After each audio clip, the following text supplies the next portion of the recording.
Hello everyone, welcome to law learning school. आज की video में हम जानेंगे basis of liability, common intention and its essential, जो सेक्शन 34 में दिए गए हैं, और जो कॉमन ऑब्जेक्ट और इट्स एसेंशियल हैं जो सेक्शन 149 में डिफाइन किए हैं, उनको ब्रीफ में डिस्कस करेंगे और साथ ही करेंगे कुछ केस लॉस, और ये जानेंगे कि डिफरेंस क्या है कॉमन इंटेंशन और कॉमन ऑब्जेक्ट में। ओके, सबसे पहले हम बात करते हैं बेसिस ऑफ लाइबिलिटी की।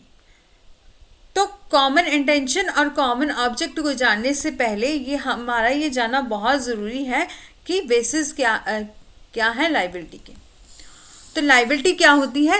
When a person is individually liable होता है किसी एक्ट को करने के लिए, उसको बोलते हैं लाइबिलिटी। जैसे कि ए पर्सन ने बी का मर्डर कर दिया, तो ए जो है वो लाइबल है फॉर दिस एक्ट। ओके, और नेक्स्ट है जॉइंट लाइबिलिटी। व्हेन टू या मोर पर्सन जो है कमिट करते हैं some offence with the common intention.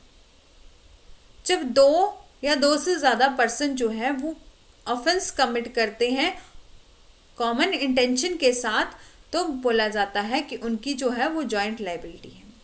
For example के लिए ए और बी मिलकर मर्डर करते हैं सी का, और तब ए और बी होंगे वो जॉइंटली लाइबल होंगे उस मर्डर के ऑफेंस के लिए। ओके, और कंस्ट्रक्टिव लाइबिलिटी क्या होती है? जो सेम है जॉइंट लाइबिलिटी की तरह, बट क्या है? When an act is committed by one person with the help of the second person. जब कोई एक्ट किया जा रहा है किसी पर्सन के द्वारा किसी दूसरे पर्सन की हेल्प लेकर, तो उसे बोला जाता है कंस्ट्रक्टिव लाइबिलिटी। फॉर एग्जाम्पल के लिए ए कमिट करता है मर्डर एंड बी जो होता है वो दरवाजे पर खड़ा हो जाता है उसको सिक्योरिटी देने के लिए, तो ए जो है और बी जो है दोनों ही लाइबल होंगे उस ऑफेंस को करने के लिए, क्योंकि ए ने तो वहां पर क्राइम कमिट किया है बट बी ने उसकी हेल्प की है उसको करने के लिए। उसको बोला जाता है कंस्ट्रक्टिव लाइबिलिटी। नेक्स्ट है वाइकेरियस लाइबिलिटी। वाइकेरियस लाइबिलिटी का कंसेप्ट तब आता है जब ऑनर जो है वो लाइबल होता है अपने सर्वेंट के एक्शन के लिए,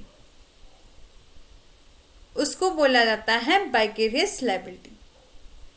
यहाँ पर ऑनर और सर्वेंट का, मास्टर सर्वेंट का रिलेशन आता है, और प्रिंसिपल एजेंट का भी आता है, और पार्टनर्स जो होते हैं वो भी एक दूसरे के एक्ट के लिए लाइबल होते हैं। ओके, नेक्स्ट हम जानेंगे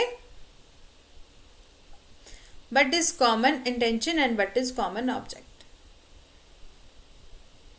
तो सबसे पहले करेंगे हम इंटेंशन और इसके एसेंशियल्स को ब्रीफ में डिस्कस करने वाले हैं। तो कॉमन इंटेंशन क्या है?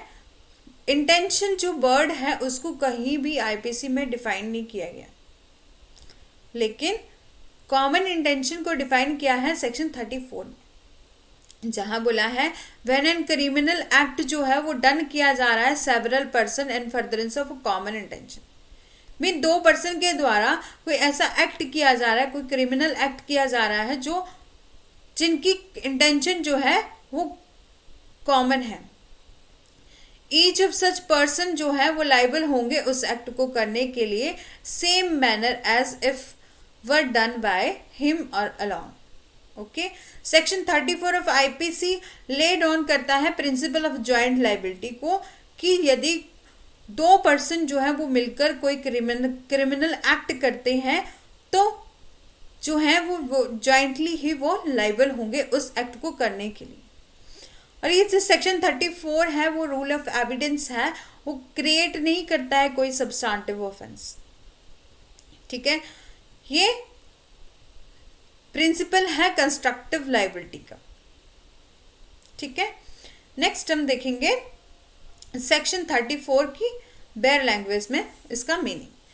सेक्शन 34 बोलता है an act by the several person in furtherance of common intention, कि जब कोई एक्ट किया जा रहा है दो पर्सन के द्वारा और कॉमन इंटेंशन के साथ, तो क्या होगा?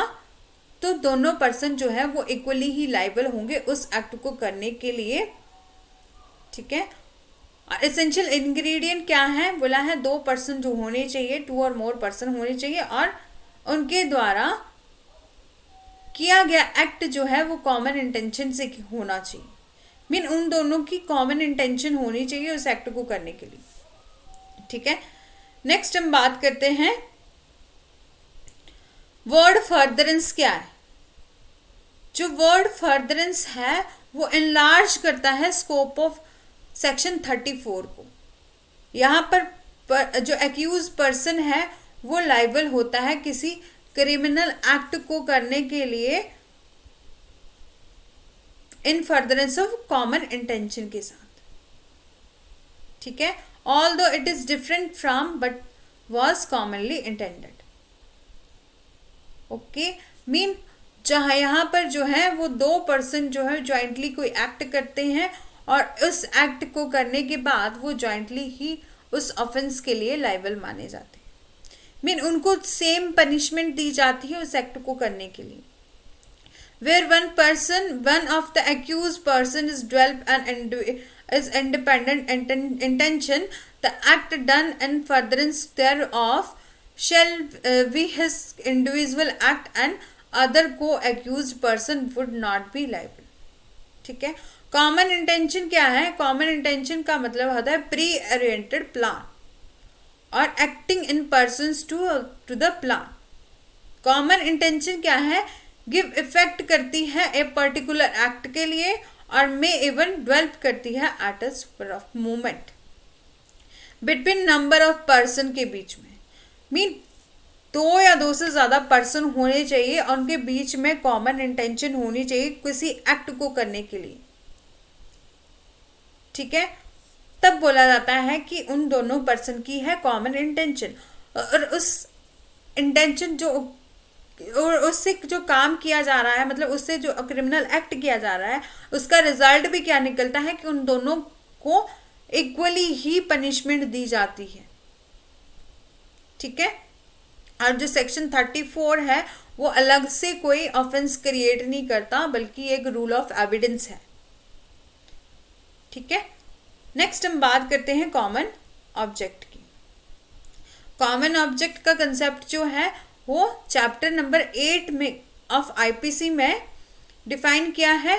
जो चैप्टर नंबर 8 का जो 8 है जो बात करता है ऑफेंस अगेंस्ट पब्लिक ट्रंक्विलिटी की।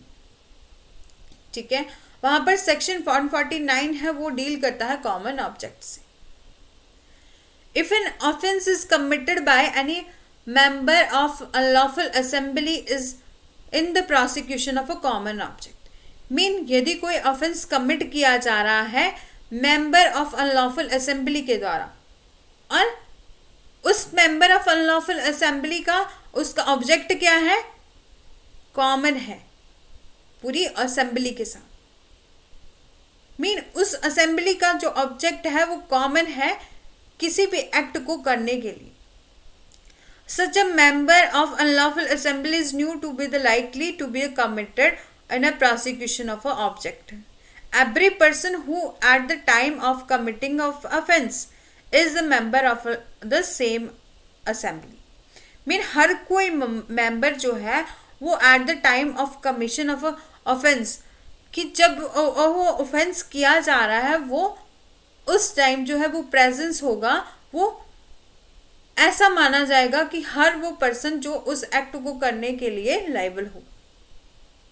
ठीक है, सुप्रीम कोर्ट ने हेल्ड किया है कि ये सेक्शन जो है वो क्रिएट नहीं करता है कोई separate offence but only declare करता है vicarious liability of all member of unlawful assembly. Vicarious liability मैंने पीछे समझाया था ना कि जब एक पर्सन जो होता है वो किसी दूसरे के एक्ट को करने के लिए लाइबल होता है।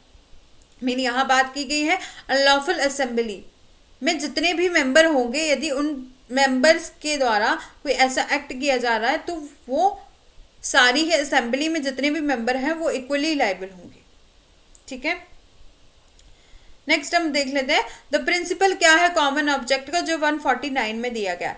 Every member of unlawful assembly का जो है गिल्टी होता है उस ऑफेंस को कमिट करने के लिए जो prosecution of a common object के लिए किया जाए। मीन उस पूरे ही मेंबर जो भी उस अनलॉफुल असेंबली में है वो गिल्टी होंगे उस ऑफेंस को करने के लिए जो ऐसा ऑफेंस जो किया जा रहा है जिसका जो जिस पूरी असेंबली का जो वो कॉमन ऑब्जेक्ट है। ठीक है। If an offence is committed by any member of an unlawful assembly in prosecution of a common object, mean हर कोई ऐसा कोई ऑफेंस जो कमिट किया जा रहा है किसी भी मेंबर के द्वारा, यदि अनलॉफुल असेंबली का कोई भी मेंबर जो है वो कमिट करता है वो ऑफेंस, तो किसके लिए? कॉमन ऑब्जेक्ट को प्रोसिक्यूट करने के लिए,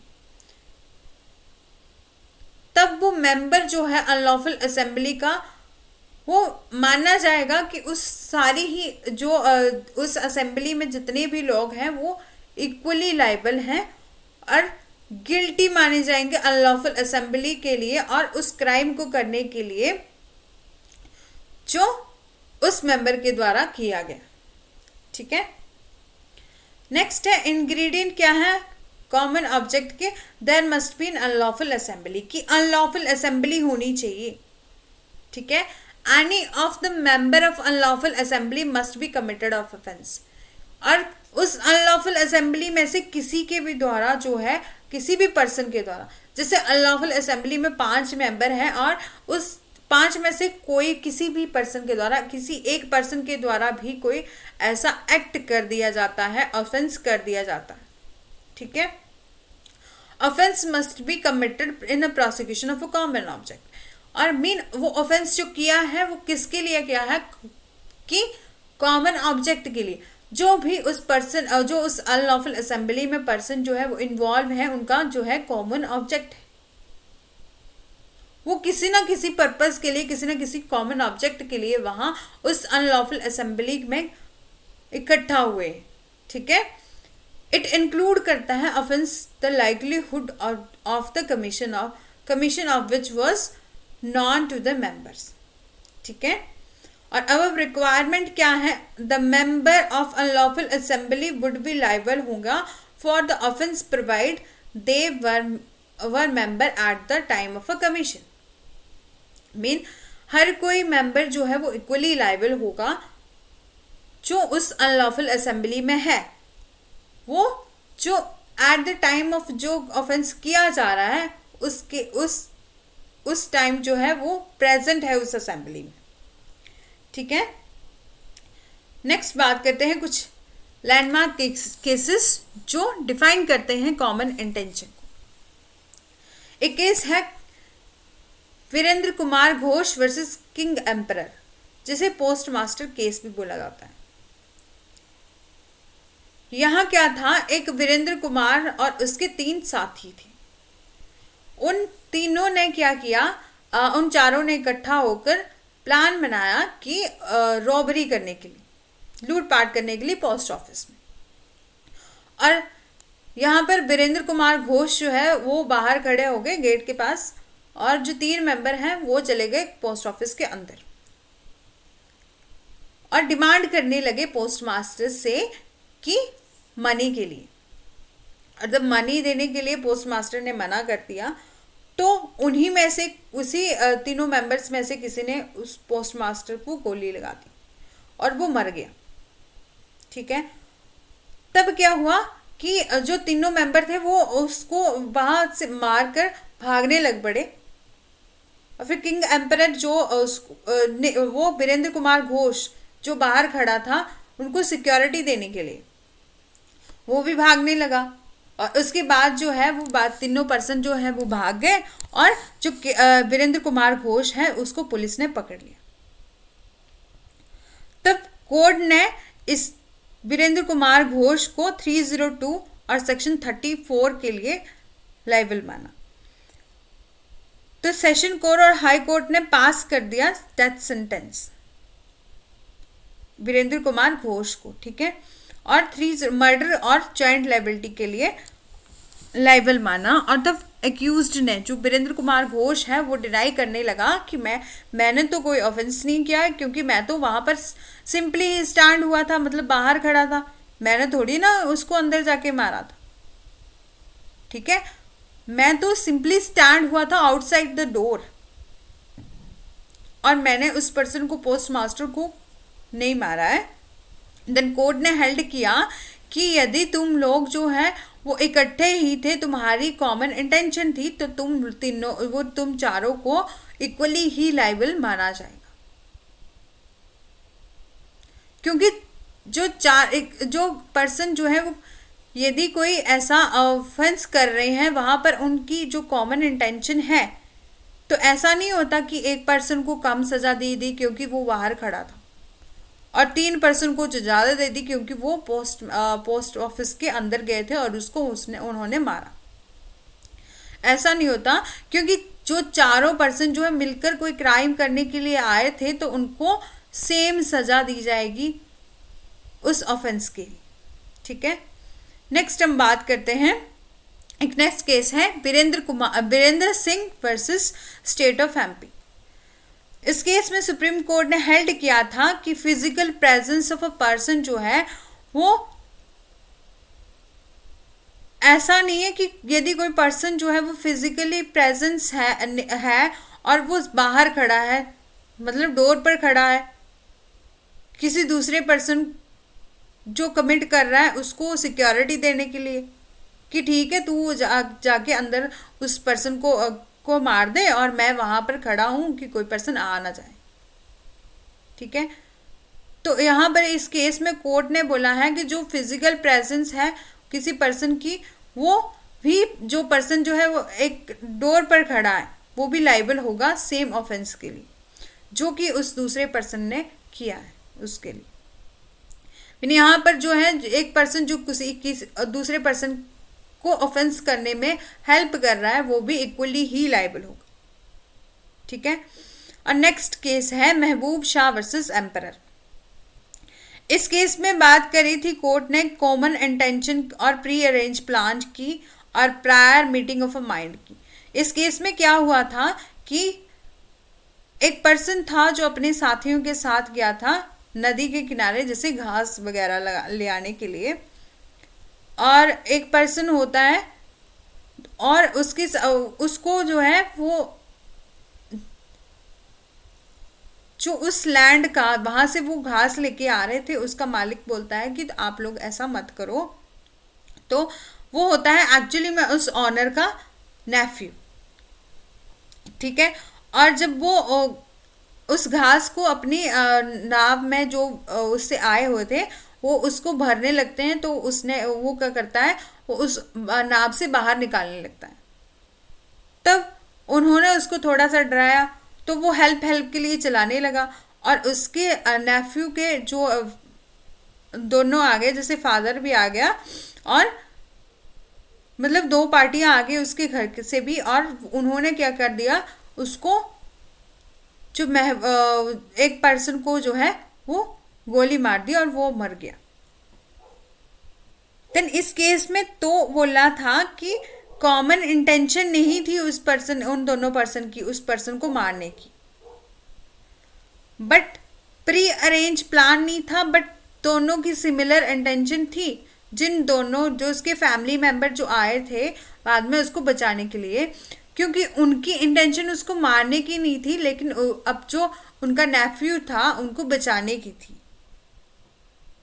ठीक है, और इस केस में कोर्ट ने डिफाइन किया था कि कॉमन ऑब्जेक्ट जो होता है एम्प्लाई करता है प्री अरेंज प्लान को, prior meeting of a mind को, जो prior consultation between the all person consulting the group.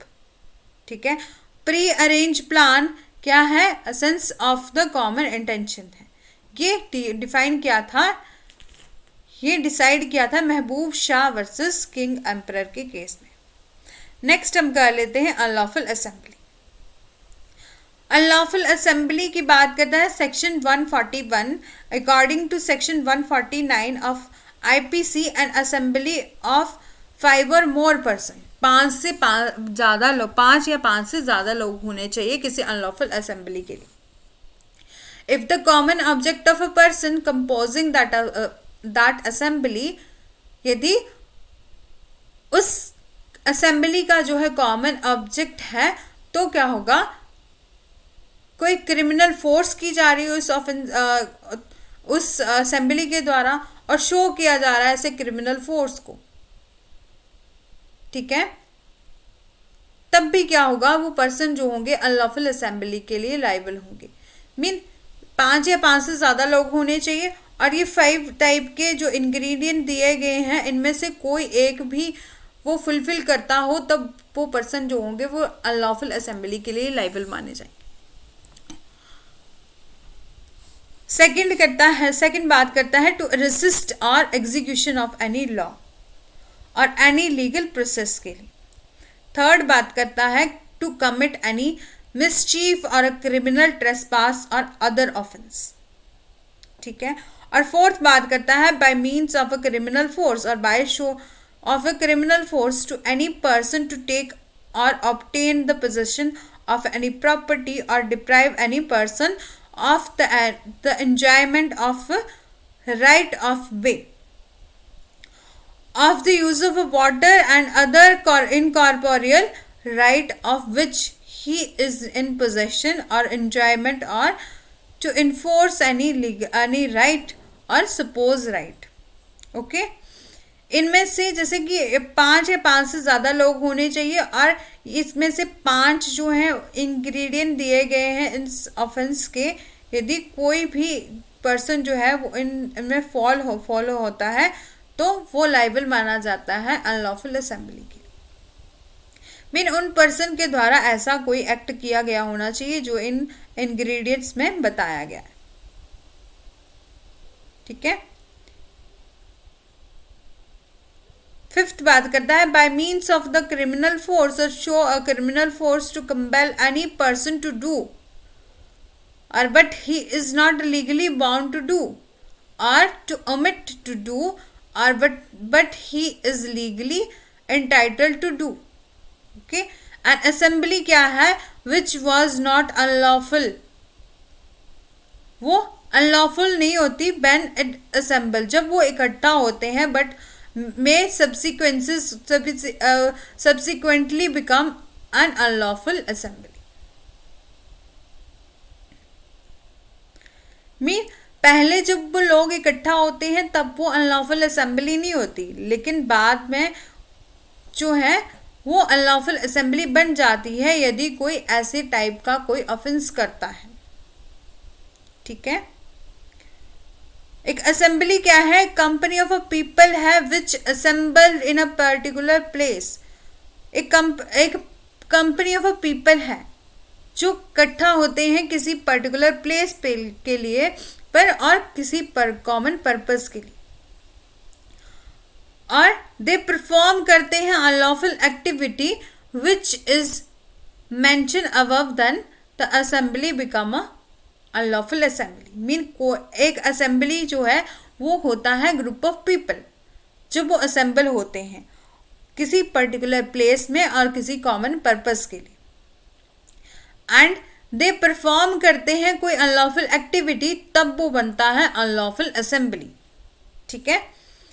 Next हम बात करते हैं difference between the common intention and common object.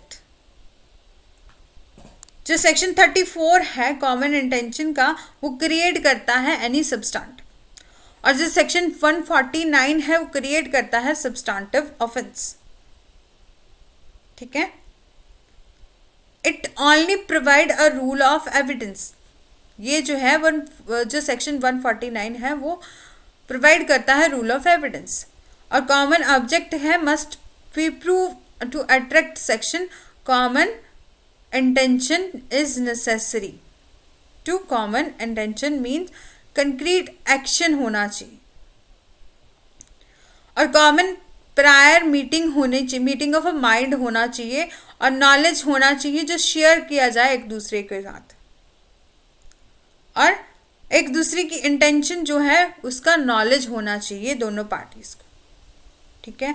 Section 34 जो है does not require any unlawful assembly, but जो section 149 है वो क्रिएट करता है एक अनलॉफुल असेंबली का एक पॉइंट है सेक्शन 149, ठीक है। मीन सेक्शन 34 में अनलॉफुल असेंबली नहीं होती, वहां पर उसकी रिक्वायरमेंट नहीं होती, लेकिन अनलॉफुल असेंबली जो है कंडीशन है एक कंडीशन है 149 की, ठीक है। सेक्शन 34 रिक्वायर करता है participation of a performance of section 149 does not require of a same role by accused of a common intention and participation by all accused person, okay. And this section जो है impose करता है liability on a person who are member of unlawful assembly. और forming of a charge जो है वो necessary नहीं होते सेक्शन 34 में, और forming of a charge is necessary as a कंटेम्पलेंट ऑफ अ नो ऑफेंस। और वहां पर यदि और जो ये सेक्शन है वो किसी और सेक्शन से के साथ अटैच ना किया जाए तब वो कोई ऑफेंस नहीं होते, मीन एक अलग से ये ऑफेंस नहीं बनाते। और डिफरेंस बिटवीन सेक्शन 34 और 149 जो है उसको हम चार्ट के थ्रू डिस्कस करेंगे, तब बहुत ही ज़्यादा इजी तरीके से समझ आएगा। कॉमन इंटेंशन क्या है? मीटिंग ऑफ अ माइंड है पर्सन की, और charge with the crime requiring a preliminary unity होनी चाहिए। और कॉमन ऑब्जेक्ट करता है, रेफर करता है for purpose that is shared by all the member of unlawful assembly. Mean common intention वहां पर एम्प्लाई होता है जहां पर दो पर्सन की जो है इंटेंशन जो है वो कॉमन है, और मीटिंग ऑफ अ माइंड है पार्टीज के बीच में, और पर्सन जो है वो चार्ज किया जाता है क्राइम की, ठीक है। और कॉमन ऑब्जेक्ट रेफर करता है purpose is that is shared by all the member of unlawful assembly. बोला prior agreement and consequences. Common intention में प्रायर जो एग्रीमेंट होता है वो required before the crime take place, और कॉमन ऑब्जेक्ट में not require before the crime take place, okay. And pre arrange plan. Criminal act is the result of pre arrange plan. जब भी कोई crime होता है, क्रिमिनल एक्ट होता है, तो उसमें इंटेंशन जो है वो किसी पर्सन की पहले से होती। और कॉमन इंटेंशन में आ जाता है जब दो या दो से ज़्यादा पर्सन जब मिलकर कोई ऑफेंस करते हैं तो उनकी कॉमन इंटेंशन होनी ज़रूरी है। जब कॉमन इंटेंशन हुई तो उनके बीच में ऑब्वियसली है कि वो प्री अरेंज प्लान भी होगा, ओके। और criminal act is not the result of a pre arrange plan. Common object के लिए प्री अरेंज प्लान की कोई ज़रूरत नहीं होती। मीन जैसे कि 5 या 5 से ज़्यादा लोग मिलकर इकट्ठा हो गए तो ज़रूरी थोड़ी ना है कि वो एक असेंबली बना रहे हैं तो वो अनलॉफुल असेंबली ही होगी, और उस ऑब्जेक्ट का जो मोटिव होगा वो रॉन्ग ही होगा, उस असेंबली का जो ऑब्जेक्ट होगा वो रॉन्ग ही होगा। पर यहाँ पर प्री अरेंज प्लान की कोई आवश्यकता ही नहीं होती, ठीक है। और कॉमन इंटेंशन में 2 या 2 से ज़्यादा पर्सन हो सकते हैं, और कॉमन ऑब्जेक्ट में 5 या 5 से ज़्यादा होने चाहिए। और कॉमन इंटेंशन क्या है? Set out the principle of constructive liability without the creation of any substantive offence. यहां पर कंस्ट्रक्टिव लाइबिलिटी का एक प्रिंसिपल आता है कि दोनों पर्सन की जो है लाइबिलिटी जो होगी वो कंस्ट्रक्टिव होनी चाहिए। और कॉमन ऑब्जेक्ट जो है क्रिएट करता है स्पेसिफिक कॉमन सब्सटेंटिव ऑफेंस को। ऑल द पर्सन जो है इन्वॉल्व है in committing the crime are equally liable. और जो कॉमन ऑब्जेक्ट है, ऑल द पर्सन जो इन्वॉल्व नहीं होते किसी भी क्राइम को करने के लिए, बट उनको जो कि असेंबली में इकट्ठा हुए हैं तब उनको इक्वली लाइबल माना जाता। ठीक है। मीन कॉमन इंटेंशन क्या हुई? कॉमन इंटेंशन हुई जब दो या दो से ज्यादा लोग जो है कोई एक्ट करते हैं और उस एक्ट को करने के लिए उनकी इंटेंशन जो है वो कॉमन होती, तो उसका रिजल्ट भी क्या निकलता है कि जो एक्ट किसी दो पर्सन के द्वारा मिलकर किया गया है और कॉमन इंटेंशन से किया है तो वो लाइबल भी दोनों ही होंगे। दोनों पर्सन जो है वो इक्वली ही लाइबल माने जाते हैं उस ऑफेंस को करने के लिए। और कॉमन ऑब्जेक्ट क्या होता है? ये एक ऐसा ऑफेंस, जैसे कि ये एक अनलॉफुल असेंबली का एक प्रिंसिपल है कॉमन ऑब्जेक्ट। जब 5 या 5 से ज़्यादा लोग जो है असेंबली क्रिएट करते हैं और कोई ऐसा एक्ट करते हैं जो किसी भी मेंबर के द्वारा उस अनलॉफुल असेंबली का कोई भी मेंबर जो है वो कोई ऐसा एक्ट कर देता है, तब जो होता है वो पर्सन जो है, जो जितने भी लोग हैं उस अनलॉफुल असेंबली में वो इक्वली ही लाइबल माने जाते हैं। उसको बोलते हैं कि कॉमन ऑब्जेक्ट। उस असेंबली में जितने भी लोग थे उनका ऑब्जेक्ट था कॉमन। ठीक है। आज की वीडियो में इतना ही। यदि आपको मेरी वीडियो अच्छी लगी है then do like share and press the bell icon. Okay.